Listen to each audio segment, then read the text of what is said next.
আগামী নির্বাচনে বিএনপি সরকার গঠন করবে। ইনোভেশনের জরিপে ৩৯.১% মানুষের ভোট। ভোটার জরিপে ৬ বিভাগে এগিয়ে দল। ফেব্রুয়ারি নির্বাচনের পর শুরু হবে গণতন্ত্রের নতুন যুগ বললেন প্রধান উপদেষ্টা। জাতিসংঘ অধিবেশনের ফাঁকে কয়েকটি সাইডলাইন বৈঠক। আওয়ামী লীগ ও দোসরদের ব্যাপারে সতর্ক থাকতে হবে বললেন রিজভী। এখনো শেষ হয়নি ফ্যাসিবাদের ষড়যন্ত্র। জুলাই গণহত্যা মামলায় শেখ হাসিনার বিরুদ্ধে প্রমাণ উপস্থাপন করছেন বিশেষ তদন্তকারী কর্মকর্তা। সরাসরি সম্প্রচার। দুর্নীতির বিরুদ্ধে প্রতিরোধ গড়ে তোলাই সবার লক্ষ্য। দুদক ও টিআইবির মধ্যে ৫ বছর মেয়াদী সহযোগিতার চুক্তি সই।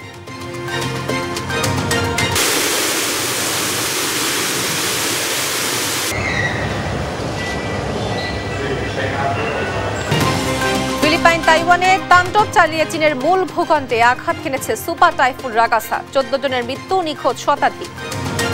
এবং এশিয়া কাপের সুপার 4-এ এবার ভারতের মুখোমুখি বাংলাদেশ। দুবে আন্তর্জাতিক ক্রিকেট স্টেডিয়ামে ম্যাচ শুরু রাত 8:30টায়।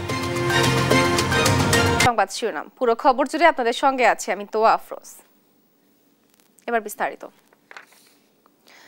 দেশের ৩৯.১% মানুষ মনে করে আগামী নির্বাচনে বিএনপি সরকার গঠন করবে।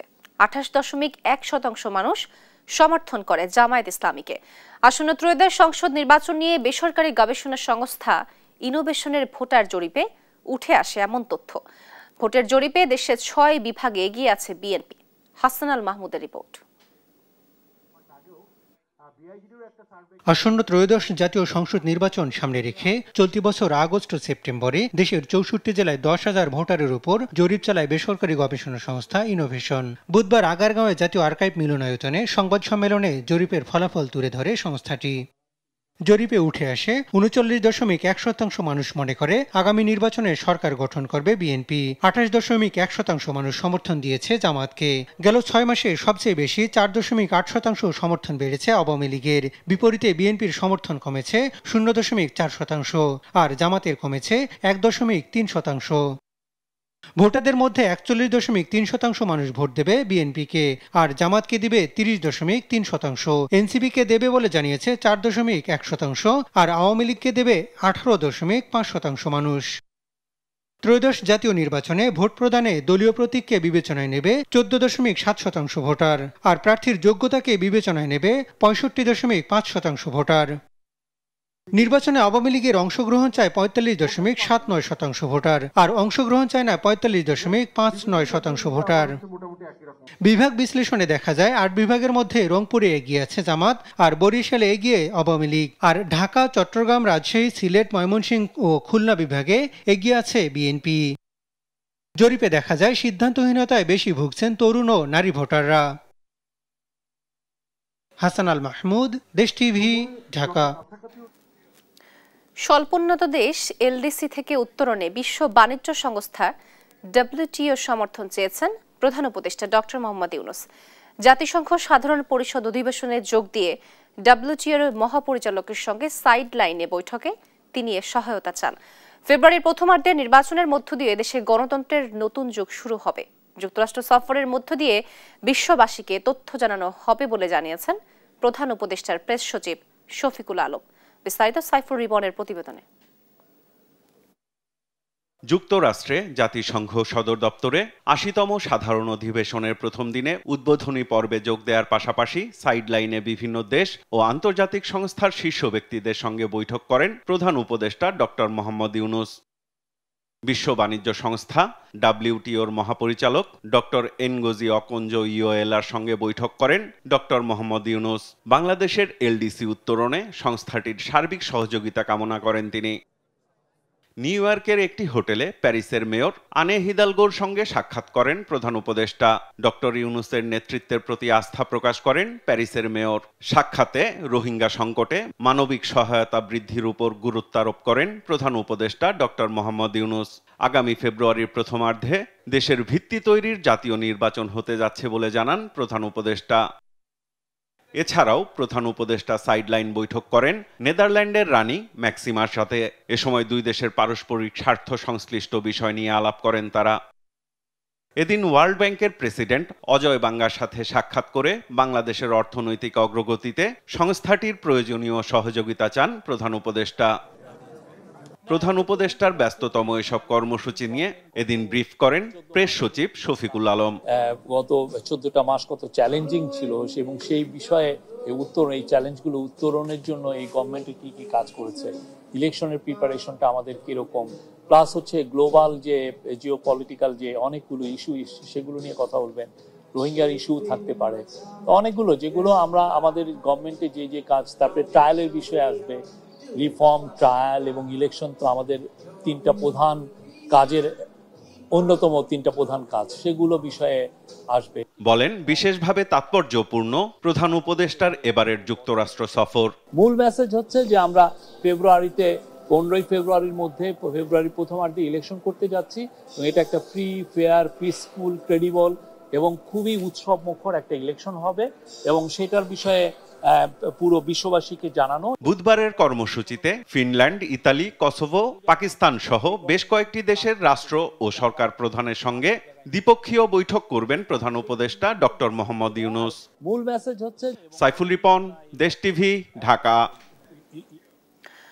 আওয়ামী লীগের দোসরদের সঙ্গে কোনো আতাত নেই, আর তাদের দোসররা খোলস পাল্টাতে যেন না পারে সে বিষয়ে সতর্ক থাকার আহ্বান জানান বিএনপির সিনিয়র যুগ্ম মহাসচিব রুহুল কবির রিজভী। বুধবার সকালে নবনির্বাচিত পিরোজপুর জেলা বিএনপির নেতৃবৃন্দদের সঙ্গে নিয়ে শহীদ রাষ্ট্রপতি জিয়াউর রহমানের সমাধিতে শ্রদ্ধা নিবেদন শেষে এসব কথা বলেন তিনি। এ সময় তিনি আরো বলেন, অন্তর্বর্তী সরকার দক্ষতা দেখালে নিউ ইয়র্কে ফ্যাসিবাদের দোসররা এমন কর্মকাণ্ড করতে সাহস পেত না, আর আওয়ামী লীগের দুর্নীতি অপকর্মের বিচার হলে এমন হতো না বলেও জানান তিনি। জানান এখনো ষড়যন্ত্র চলছে। এছাড়া তিনি দুদককে অর্থ মন্তব্য করে বলেন, এখনো লুটেরাদের কোনো অর্থ ফেরত আনতে পারেনি আর বিচারও করতে পারেনি।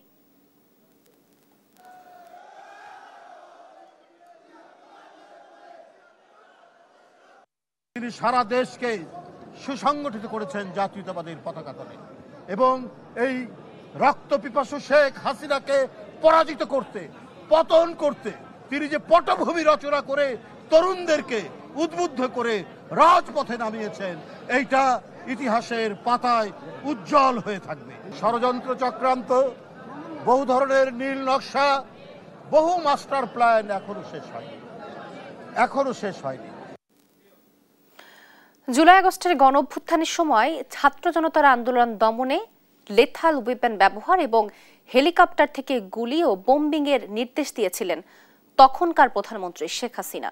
জুলাই আগস্টের মানবতা বিরোধী অপরাধের মামলায় ক্ষমতাচ্যুত প্রধানমন্ত্রী শেখ হাসিনা ও সাবেক স্বরাষ্ট্রমন্ত্রী আসাদুজ্জামান খান কামাল সহ 3 জনের বিরুদ্ধে 22তম দিনে সাক্ষ্য দেওয়ার সময় আদালতকে এসব তথ্য নিশ্চিত করেন প্রসিকিউটর ও বিশেষ তদন্তকারী কর্মকর্তা তানভীর হাসান জোহা।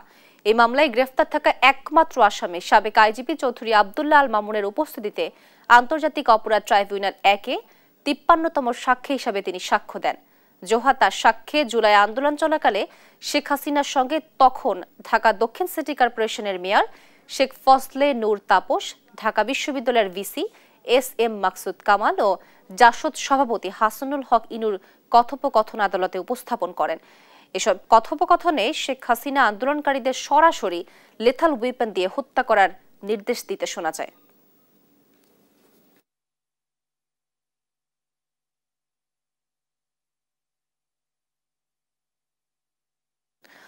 জুলাই গণঅভ্যুত্থানের মানবতা বিরোধী অপরাধের মামলায় শেখ হাসিনা, আসাদুজ্জামান খান সহ 3 জনের বিরুদ্ধে আজ ট্রাইব্যুনালে সাক্ষ্য দিচ্ছেন মামলার স্পেশাল ইনভেস্টিগেটিং অফিসার। আরো জানাতে আমাদের সাথে যুক্ত হচ্ছেন সহকর্মী সাবরিনা মজুমদার। সাবরিনা, সাক্ষ্যে কি কি প্রমাণ তুলে ধরা হয়েছে এবং বিস্তারিত পরিস্থিতি সম্পর্কে জানাবেন।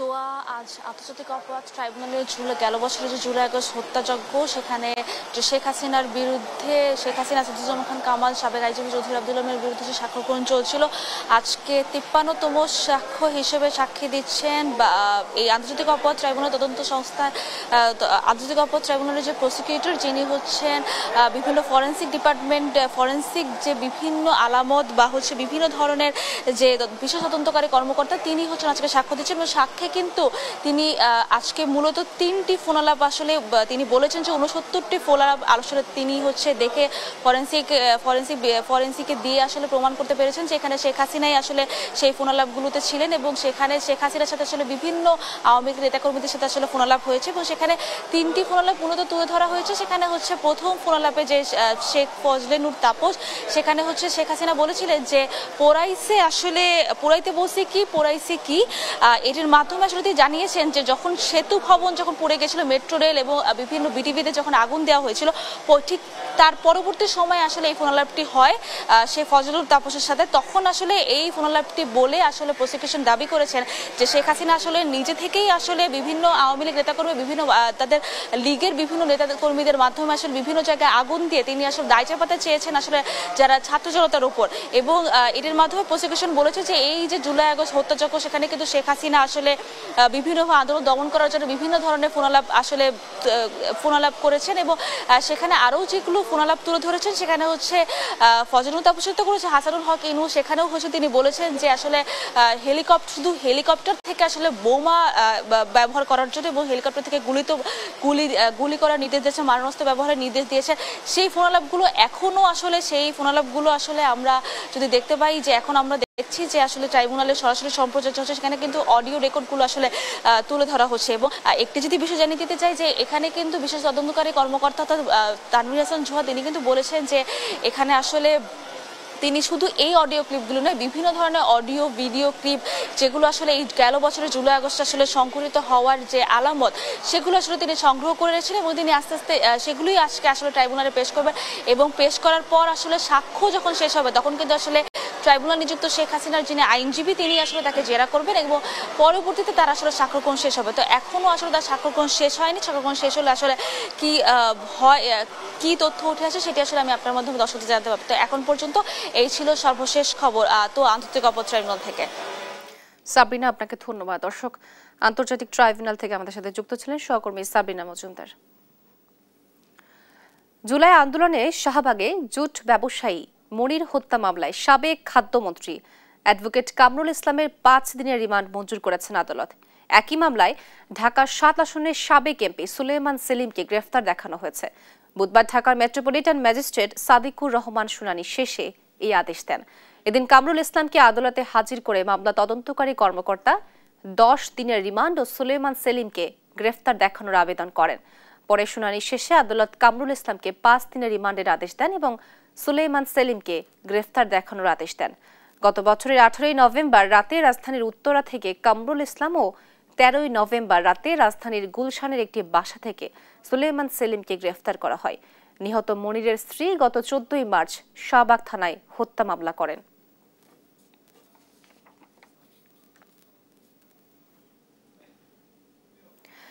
দুর্নীতি প্রতিরোধ কার্যক্রমকে আরও গতিশীল করার লক্ষ্যে দুর্নীতি দমন কমিশন এবং টিআইবির মাঝে 5 বছর মেয়াদী সমঝোতা চুক্তি স্বাক্ষরিত হয়েছে। স্বাক্ষর শেষে সাংবাদিকদের সাথে কথা বলেন টিআইবির নির্বাহী পরিচালক ও দুদক চেয়ারম্যান। তারা জানান, দুদক, টিআইবি ও গণমাধ্যম সবার প্রচেষ্টা একই দুর্নীতির বিরুদ্ধে প্রতিরোধ গড়ে তোলা। ফজলে আদিত্যের রিপোর্ট জানাচ্ছেন মাহবুব তামিম। বুধবার সকালে দুদক প্রধান কার্যালয়ে দুর্নীতি দমন কমিশন ও ট্রান্সপারেন্সি ইন্টারন্যাশনাল বাংলাদেশের মধ্যে 5 বছর মেয়াদী সমঝোতা স্বাক্ষরিত হয়েছে। এ সময় দুদক চেয়ারম্যান ডক্টর মোহাম্মদ আব্দুল মোমেন জানান, দুর্নীতি প্রতিরোধে সংযোগ কার্যক্রমকে অধিক বেগবান ও গতিশীল করার লক্ষ্যে এ সমঝোতা স্বাক্ষর। টিআইবি হোক, দুর্নীতি দমন কমিশন হোক কিংবা সাংবাদিকরাই হোক, আমাদের সবার একটাই লক্ষ্য বাংলাদেশের ভালো হোক। আমরা সেই বাংলাদেশের ভালো যাতে হয় সেই লক্ষ্যে আমরা একসাথে এক ডিরেকশনে যাতে কাজ করতে পারি, এটাই আমাদের সবার প্রত্যাশা। তিনি আরো জানান, শেখ হাসিনা ও শেখ পরিবারের বিরুদ্ধে দুদকের 6 মামলা আদালতে চলমান। কিছু মামলার রায় আগামী নভেম্বর মাসে হওয়ার সম্ভাবনা আছে।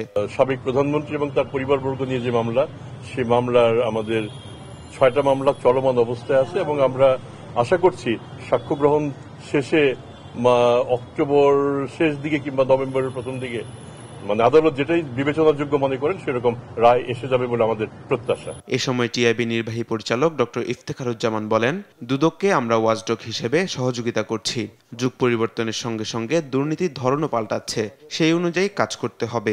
জাতীয়ভাবে এবং স্থানীয়ভাবে দুর্নীতি বিরোধী সামাজিক আন্দোলনকে বেগবান করার জন্য এবং বিশেষ করে প্রাতিষ্ঠানিক আইনি এবং অধি পরামর্শ কাঠামোকে সুদৃঢ় করার জন্য আমাদের ঐক্যবদ্ধ বা সহযোগিতামূলক কার্যক্রম আমরা অবগত রাখবো। দুদক সংস্কারের বিষয়ে ঐকমত্য কমিশনের বৈঠকে সকল দল মোটামুটি একমত। দল ও আমলাদের সদিচ্ছায় দুদকের স্বাধীনতা নির্ভর করছে বলেও মন্তব্য করেন ডক্টর ইফতেখারুজ্জামান। দুদক সংস্কার কমিশনের যে সুপারিশগুলো আছে তার মধ্যে দু একটি ছাড়া বাকি সবগুলো সকল রাজনৈতিক দল ঐক্যমত্য পোষণ করেছে। মাহবুব তামিম, দেশ টিভি, ঢাকা। উপ-উপাচার্যকে লাঞ্ছিত করা এবং পোষ্যকোটা ফিরিয়ে আনার দাবিতে চতুর্থ দিনের মতো কমপ্লিট শাটডাউন কর্মসূচি পালন করছে রাজশাহী বিশ্ববিদ্যালয়ের শিক্ষক, কর্মকর্তা ও কর্মচারীরা।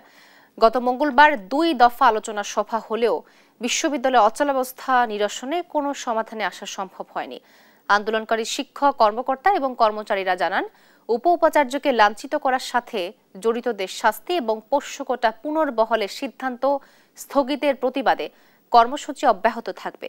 এদিকে শিক্ষক, কর্মকর্তা, কর্মচারীদের কমপ্লিট শাটডাউন কর্মসূচি প্রত্যাহারের দাবিতে মানববন্ধন করেছে ইসলামী ছাত্র শিবির। বেলা 11টায় রাজশাহী বিশ্ববিদ্যালয়ের কেন্দ্রীয় লাইব্রেরির সামনে এই মানববন্ধন কর্মসূচি পালন করা হয়।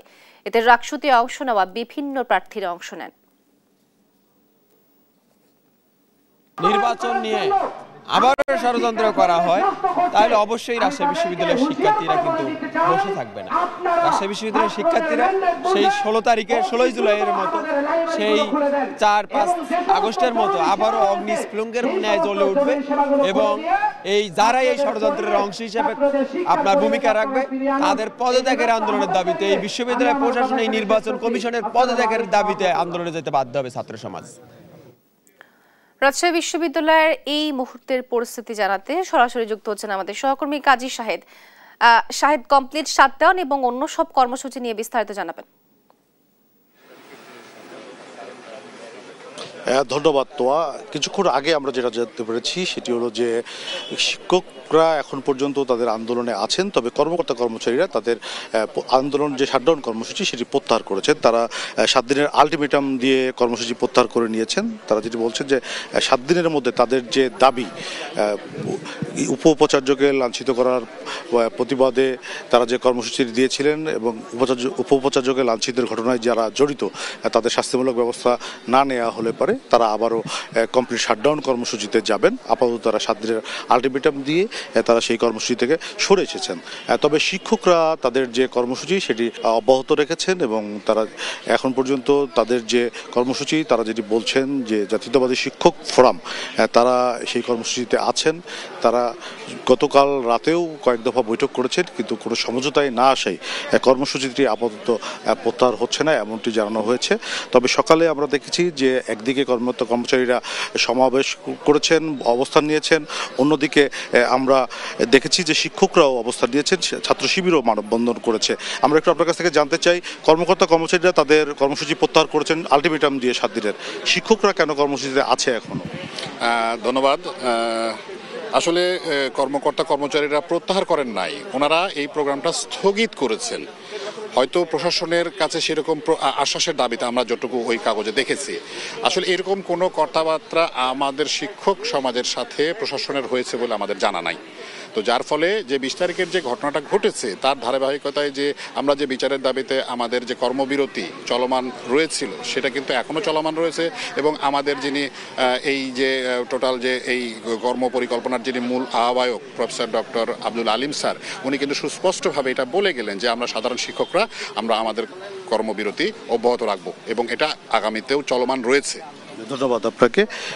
তো আপনি শুনছিলেন যে এই শিক্ষক নেতা বলছিলেন যেটি যে শিক্ষকদের সঙ্গে প্রশাসন এখনো কোনো বৈঠক করেনি, ফলে তাদের যে চলমান কর্মসূচি সেটা অব্যাহত থাকবে। তারপরে পরবর্তীতে তারা হয়তো মিটিং করে সিদ্ধান্ত নেবেন যে কর্মসূচি প্রত্যাহার বা স্থগিত হবে কিনা। তো এই পর্যন্ত রাজশাহী বিশ্ববিদ্যালয় থেকে আমার কাছে ছিল সর্বশেষ। ফিরছি স্টুডিওতে। শাহেদ, আপনাকে ধন্যবাদ। দর্শক, রাজশাহী বিশ্ববিদ্যালয় থেকে আমাদের সাথে যুক্ত ছিলেন সহকর্মী কাজী শাহেদ। এদিকে চট্টগ্রামের সীতাকুণ্ডে আন্তর্জাতিক ইসলামী বিশ্ববিদ্যালয়ের শিক্ষার্থীরা ক্যাম্পাসে কমপ্লিট শাটডাউন কর্মসূচি ঘোষণা করেছেন। শিক্ষার্থীরা জানান, তাদের 15 দফা দাবি নিয়ে সমঝোতা না হওয়ায় তারা এই কর্মসূচি ঘোষণা করেছে। উল্লেখযোগ্য দাবির মধ্যে রয়েছে লেট ফি বাতিল, প্রয়োজনীয় ল্যাব স্থাপন, হলরুম থেকে ক্লাসরুম সরিয়ে নেওয়া, সব সেমিস্টারে ইমপ্রুভমেন্ট পরীক্ষার সুযোগ, পরিবহন আধুনিকায়ন, মেডিকেল সংস্কার। প্রশাসন তাদের দাবির একটি রোডম্যাপ তুলে ধরলেও তাতে অসঙ্গতি রয়েছে বলে জানিয়েছে শিক্ষার্থীরা। দাবি বাস্তবায়নে 4 বছর পর্যন্ত সময় নেওয়ায় শিক্ষার্থীদের মধ্যে সৃষ্টি হয়েছে আস্থাহীনতা। এতে তারা রোডম্যাপ প্রত্যাখ্যান করে আন্দোলন চালিয়ে যাওয়ার সিদ্ধান্ত নেন। এই কর্মসূচির অংশ হিসেবেই সকাল থেকে শাটডাউন কর্মসূচি পালন করছেন তারা।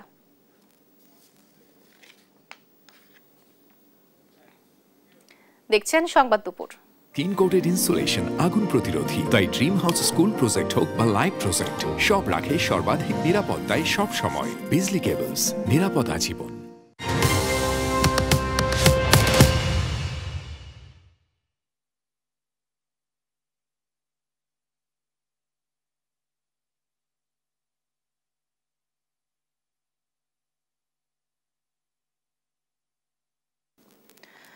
ব্রিফ করছেন ট্রাইব্যুনালের প্রসিকিউটর মিজানুল ইসলাম। আমরা সরাসরি চলে যাচ্ছি সেখানে। হয়েছে প্রথম যেটা এখানে উপস্থাপন করা হয়েছে সেইখানে শেখ হাসিনা এবং ফজলে নূর তাপস, তাতে খুব পরিষ্কারভাবে উনি বলছেন এই আন্দোলনকারীদেরকে দমনের জন্য উনি ল্যাথাল উইপেন গুলি করে হত্যার নির্দেশ দিয়েছেন, সোজা গুলি করে দিতে হবে। ড্রোন ব্যবহার করার নির্দেশ দিয়েছেন, ড্রোন ব্যবহারের মাধ্যমে শনাক্ত করে হেলিকপ্টার ব্যবহার করে গুলির কথাও বর্ণনা হয়েছে। এটা ছিল একটা। দ্বিতীয় হচ্ছে শেখ হাসিনা এবং মকসুদ কামাল সাহেবের যে ফোনালাপ, তাতে দেখা যাচ্ছে উনি ছাত্রদেরকে রাজাকারের সাথে তুলনা করেছেন এবং বলেছেন যে ছাত্ররা রাজাকার বলেছে নিজেদেরকে। আপনারা শুনেছেন যে ছাত্রদের স্লোগান কি ছিল, যে আমরা চাইলাম অধিকার, হয়ে গেলাম রাজাকার। এইটাকে উনি অপব্যাখ্যা করে ছাত্রদেরকে রাজাকার বলে ট্যাগ দিয়েছেন এবং তাদেরকে বলেছেন যে এরাকে অন্য রাজাকারদেরকে ফাঁসি দিয়েছি, এদেরকেও মেরে ফেলা হবে, ফাঁসি দেওয়া হবে। এবং ঢাকা বিশ্ববিদ্যালয়ের ভাইস চ্যান্সেলর মহোদয় একজন শিক্ষক হিসেবে যে ধরনের কথাবার্তা বলেছেন, সন্ত্রাসী লালনের প্রক্রিয়ার যে বর্ণনা দিয়েছেন, তা অত্যন্ত দুঃখজনক। উনি সন্ত্রাসীদের কিভাবে লালন করবেন, কিভাবে ব্যবহার করবেন, তারা কি করবেন, তার একটা বর্ণনা দিয়েছেন। যাই হোক, তার মামলা আজকের বিবেচ্য বিষয় নয়। শেখ হাসিনা এবং ইনুর মামলায় আপনারা যেটা দেখেছেন, সেইখানে সবচেয়ে দুঃখজনক বিষয় হচ্ছে এদেশে 71 সালে মানুষ যুদ্ধ করেছিল বিদেশি দখলদার বাহিনীর বিরুদ্ধে, যারা দেশের মানুষের উপর বোম্বিং করেছে, গুলি করেছে। এদেশের একজন সরকার প্রধান, যিনি তাকে নির্বাচিত দাবি করেন, তিনি জনগণের বিরুদ্ধে 36 সেনা এবং হেলিকপ্টার ব্যবহার করে গুলি করার নির্দেশ দিচ্ছেন, বোম্বিং করার নির্দেশ দিচ্ছেন। এর চেয়ে দুঃখজনক আর কিছু হতে পারে না। ব্রিফ করছেন ট্রাইব্যুনালের প্রসিকিউটর মিজানুল ইসলাম। আমরা সরাসরি ছিলাম সেখানে। দুর্বল 5 ব্যাংক একীভূত করার প্রক্রিয়ায় আইনি জটিলতা এড়াতে চায় বাংলাদেশ ব্যাংক। পরবর্তী ঝামেলা এড়াতে আগেভাগেই আইনি সব দিক খতিয়ে দেখবে নিয়ন্ত্রক সংস্থাটি। প্রয়োজনে রাষ্ট্রের সর্বোচ্চ আইনি কর্মকর্তা, অ্যাটর্নি জেনারেল সহ অন্যান্য স্টেক হোল্ডারদের সঙ্গে আলোচনার কথা জানিয়েছেন বাংলাদেশ ব্যাংক মুখপাত্র আরিফ হোসেন খান। ব্যাংকগুলোতে প্রশাসক নিয়োগের প্রক্রিয়া চলছে বলেও জানান তিনি। আরও জানাচ্ছেন সাদিয়া লাবনী। বেশ কয়েক মাস ধরেই ব্যাংক পাড়ার আলোচিত বিষয় ব্যাংক মার্জার বা একীভূতকরণ। সবশেষ গেল সপ্তাহে দুর্বল 5টি ব্যাংক একীভূত করে দেশের সবচেয়ে বড় বিশেষায়িত ইসলামী ব্যাংক গঠনের চূড়ান্ত সিদ্ধান্ত নেয় কেন্দ্রীয় ব্যাংক। বলা হয় খুব দ্রুতই শুরু হবে এক্সিম ব্যাংক, ফার্স্ট সিকিউরিটি ইসলামী ব্যাংক, গ্লোবাল ইসলামী ব্যাংক, সোশ্যাল ইসলামী ব্যাংক এবং ইউনিয়ন ব্যাংকের একীভূতকরণ প্রক্রিয়া। তবে খুব দ্রুত করার সিদ্ধান্ত থেকে কিছুটা সরে এসেছে বাংলাদেশ ব্যাংক। বলছে একীভূতকরণের আগে বড় চ্যালেঞ্জ হয়ে উঠতে পারে আইনি জটিলতা, তাই আইনের খুঁটিনাটি দিক পর্যালোচনা করা হবে। এটি কিছুটা সময় সাপেক্ষ জানিয়ে মুখপাত্র জানান প্রয়োজনে অ্যাটর্নি জেনারেলের সহায়তা নেওয়া হবে। শুরুতেই যাতে আমাদের এই কর্মকাণ্ড হোঁচট না খায় জন্য আমরা আইনের বিভিন্ন বিষয়গুলো সূক্ষ্মভাবে দেখে তারপর এগোচ্ছি। এই কারণে আপনাদের কাছে হয়তো মনে হচ্ছে যে বিষয়টা কি বিলম্বিত হচ্ছে। আমরা আইনের দিকগুলো যথাযথভাবে যাচাই বাছাই করে এবং দেশের যে বিজ্ঞ আইনজীবী যারা আছে, বিশেষ করে ব্যাংকিং সেক্টরে এমনকি প্রয়োজনে অ্যাটর্নি জেনারেলের সহায়তা যদি প্রয়োজন হয় সেটা নিয়ে তাদের মতামত নিয়ে বাংলাদেশ ব্যাংক এগোতে চায়। এই 5টি ব্যাংকের প্রশাসক নিয়োগের কাজ চলমান আছে জানিয়ে তিনি বলেন, প্রতিটি ব্যাংকে একজনকে প্রধান করে 4 থেকে 5 জন সদস্যের প্রশাসক দল পাঠাবে কেন্দ্রীয় ব্যাংক। বাংলাদেশ ব্যাংক এখন সেই প্রশাসক টিমটা গঠনের ব্যাপারে কাজ করে যাচ্ছে, যে কয় সদস্যের টিম হবে, কার নেতৃত্বে বা কোন পদের ব্যক্তি এবং সেই পদের কোন ব্যক্তির নেতৃত্বে টিমগুলো হবে, কাকে কোন ব্যাংকে দেওয়া হবে এবং তার স্পেসিফিক টটটা কি হবে, এইগুলো নিয়ে চুলচেরা বিশ্লেষণ করা হচ্ছে। আমানতকারীদের স্বার্থ সুরক্ষায় নেওয়া যুগান্তকারী এই সিদ্ধান্তে সবাইকে আস্থা রাখার আহ্বান জানান মুখপাত্র। অপ্রয়োজনে টাকা না তোলার অনুরোধও জানিয়েছেন তিনি। বারংবার জানিয়ে দিতে চাচ্ছে আমানতকারীদের উদ্দেশ্যে যে তারা যাতে এই মার্জ হোক আর যাই হোক তার জন্য তারা যাতে তাদের আমানত নিয়ে উদ্বিগ্ন না থাকে। সাদিয়া লাবনী, দেশ টিভি, ঢাকা। ঢাকাকে বসবাসযোগ্য করতে আগামী নভেম্বরের মধ্যে ভবন নির্মাণ বিধিমালা চূড়ান্ত করতে হবে বলে জানিয়েছেন পরিবেশ উপদেষ্টা সৈয়দা রেজওয়ানা হাসান। বুধবার এক্সিস বাংলাদেশের আয়োজনে রাজধানীর একটি বেসরকারি হোটেলের নির্মাণাধীন ভবনে সেপটিক ট্যাঙ্ক ও সোয়ারেজ ট্রিটমেন্ট প্লান্ট স্থাপন বিষয়ক অংশীজন সভায় কথা বলেন তিনি। সভায় ঢাকা উত্তর সিটির প্রশাসক রাজুক ও ঢাকা ওয়াসার ঊর্ধ্বতন কর্মকর্তারা উপস্থিত ছিলেন।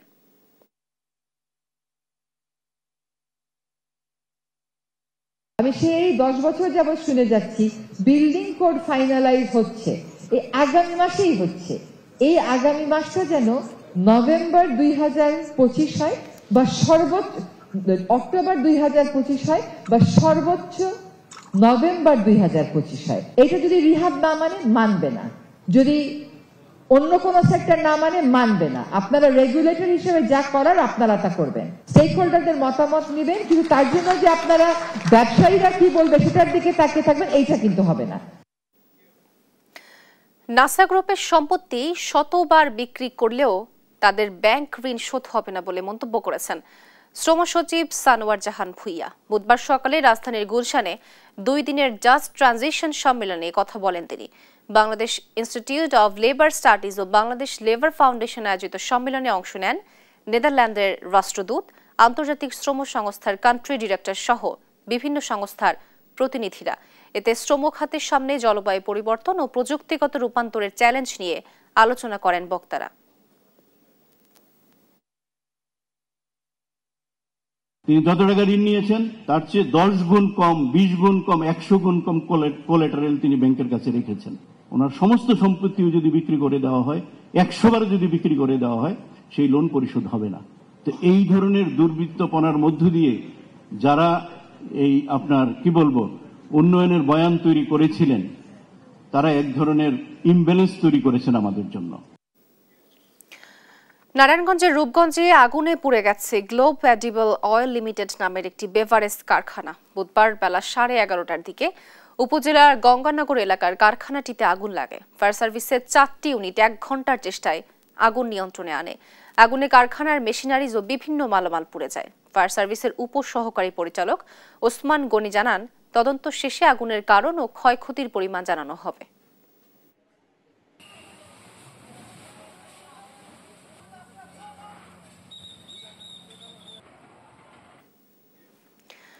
রাজবাড়ী সদর উপজেলার কল্যাণপুর এলাকায় ট্রাকের ধাক্কায় পিকআপ ভ্যানের চালক ও সহযোগী নিহত হয়েছেন। নিহতরা হলেন কুষ্টিয়ার ত্রিমোহনী এলাকার মনসুর আলীর ছেলে নাজমুল ও কুষ্টিয়ার পশ্চিম মজমপুর এলাকার শাহিন মোল্লার ছেলে কাউসার মোল্লা।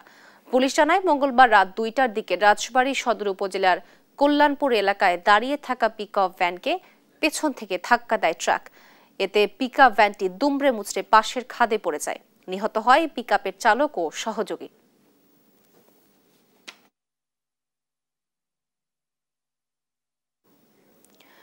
গাজীপুরের টঙ্গীতে কেমিক্যাল গোডাউনে আগুন নেভাতে গিয়ে নিহত ফায়ার ফাইটার শামীম আহমেদের জানাজা তার নিজ গ্রাম নেত্রকোনার কিন্দুয়া উপজেলার পিজাহাতি গ্রামে সম্পন্ন হয়েছে।